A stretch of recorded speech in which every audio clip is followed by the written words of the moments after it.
Stress-strain curve. In this module, you will learn how strain changes with changing stress for different types of materials. When a body is subjected to a deforming force, a restoring force is developed in the body which is equal in magnitude but opposite in direction to the applied force. This restoring force per unit area is known as stress, and the deformation caused is known as strain. The relation between the stress and the strain for a given material can be found experimentally. For this, let us take a spring and stretch it by applying a force. This causes a change in the length of the spring. Now change the force applied and again note the change in length of the spring. Record the fractional change in length, that is, the strain, for the different values of force. Plot the graph between the stress equal to the applied force per unit area and the strain produced. The curve so obtained helps us to understand how a given material deforms with increasing loads of force.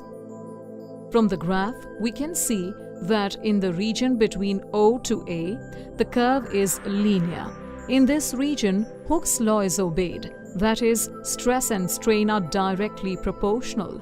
That is, with increase in force or stress, the strain also increases. The body regains its original dimensions when the applied force is removed. In this region, known as elastic region, the solid behaves as an elastic body.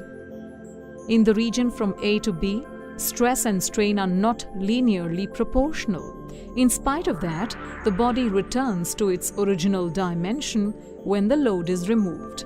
The point B in the curve is known as yield point, also known as elastic limit, and the corresponding stress is known as yield strength, SY, of the material. If the load is increased further, the stress developed exceeds the yield strength and strain increases rapidly even for a small change in the stress. It is represented by the curve BD. When the load is removed, say at some point C between B and D, the body does not regain its original dimension. In this case, even when the stress is zero, the strain is not zero. The material is said to have a permanent deformation or permanent set. This deformation is said to be plastic deformation, and this region is said to be plastic region. The point D on the graph is the ultimate tensile strength, SU, of the material. Beyond this point, additional strain is produced even by a reduced applied force, and fracture occurs at point E. If the ultimate strength and fracture points D and E are close, the material is said to be brittle. Some examples of brittle substances are glass, slate, antimony, and bismuth. If the ultimate strength and fracture points D and E are far apart, the material is said to be ductile. For example, aluminium, copper, and steel. The stress-strain curve varies from material to material. This figure shows the stress-strain curve for the rubber. Although elastic region is very large, the material does not obey Hooke's law over most of the region, and there is no well-defined plastic region. Substances like rubber, which can be stretched to cause large strains, are called elastomers. Interestingly, the elastic tissue of aorta present in our heart is also an elastomer.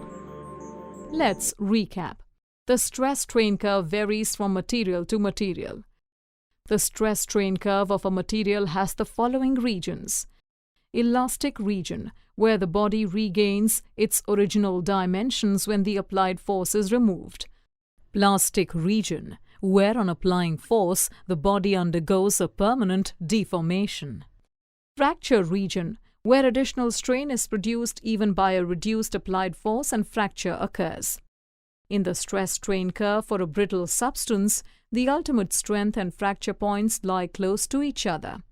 If the ultimate strength and fracture points are far apart in the stress-strain curve of a material, the material is said to be ductile. Substances which can be stretched to cause large strains are called elastomers.